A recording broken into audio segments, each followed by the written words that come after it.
Hey everyone, Monica Rivera here, team leader for Keller Williams Southeast Los Angeles here in Downey, California, coming at you today with our weekly market update. Now, if you've been following along, you know that I've been tracking the stats of that pre-COVID impact from about January 27 to that 8-week window to about March 22nd in comparison to this post-COVID window, which today we're actually marked about 8 weeks, right? That March 23rd to about May 19th, right? Which is where we're at right now.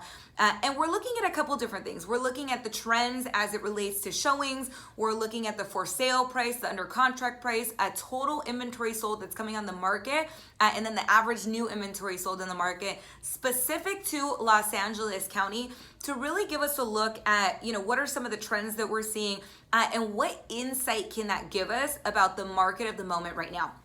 Now, to really look at it, if you look at the showings, since about March 28th, showings have steadily been on the rise. We saw a little bit of a dip last Sunday, which makes sense. It was a holiday weekend, right? A lot of people were out with their moms. And so that small dip made sense. And yet we're only about 20% down from where we were at this time last year when it comes to the showing time data, right? What does that mean? It means that our buyers are gaining more confidence, right? And there's more demand for showings right now, which is great news for those of us that are wondering, hey, are buyers looking? Are people out there buying? Yes, 100%. There's buyers on the market. They're looking, they're taking advantage of that interest rates. And that's really going to come into play when we talk a little bit about the inventory numbers and then the pricing numbers as well, right? If we look at total inventory sold last week, 527 homes sold within Los Angeles County, according to Broker Metrics data. Now, based on the pre-COVID average, the weekly average pre-COVID was about 897.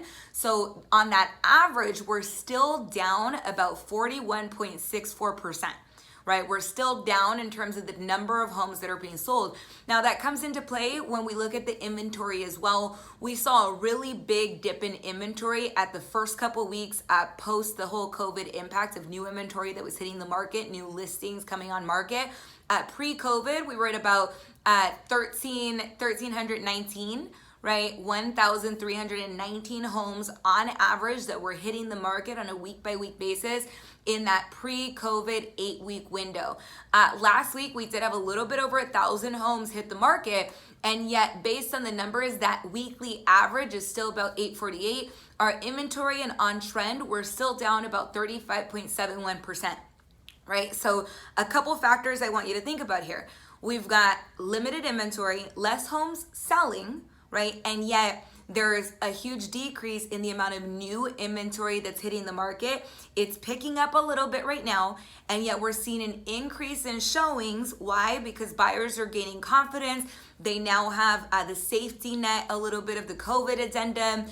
The interest rates are still really low, and they're able to start looking at homes because of the property entry and disclosure form, so they're able to now enter homes. And so what is that doing to pricing? Right?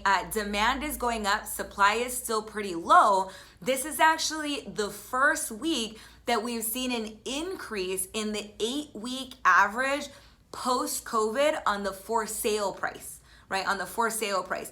So in that 8-week window pre-COVID, the average price point was about 554,600.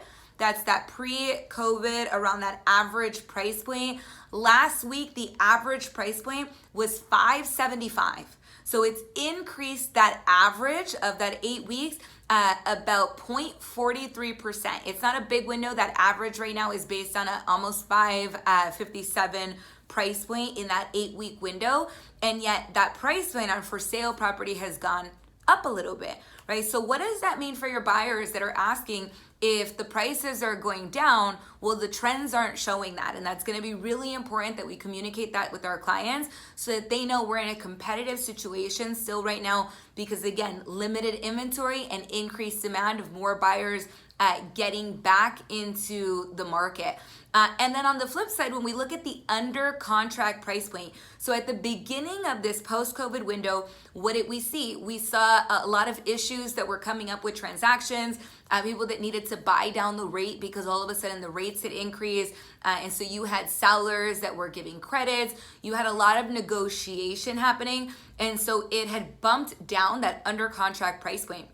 Now, when we look at the under contract price point this past week, it was 600K, right? 600K. It increased the per week average to a little bit more than 591K. And so our post-COVID, we're down only about 1.99%, a little bit less than 2% on that piece. So we're seeing a little bit of tightening up. We're seeing more competition on the market right now.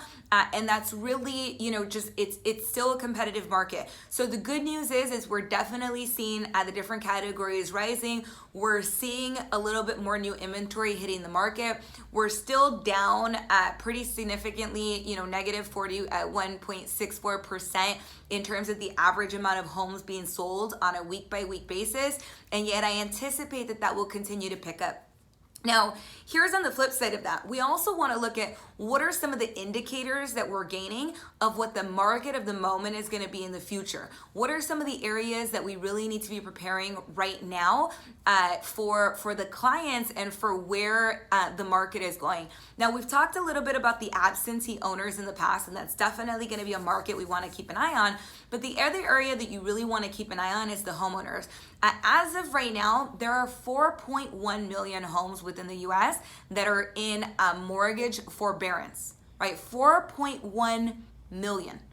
That's up to about 8.16% of U.S. mortgages are in forbearance, up from only 2.66% as of April 1st.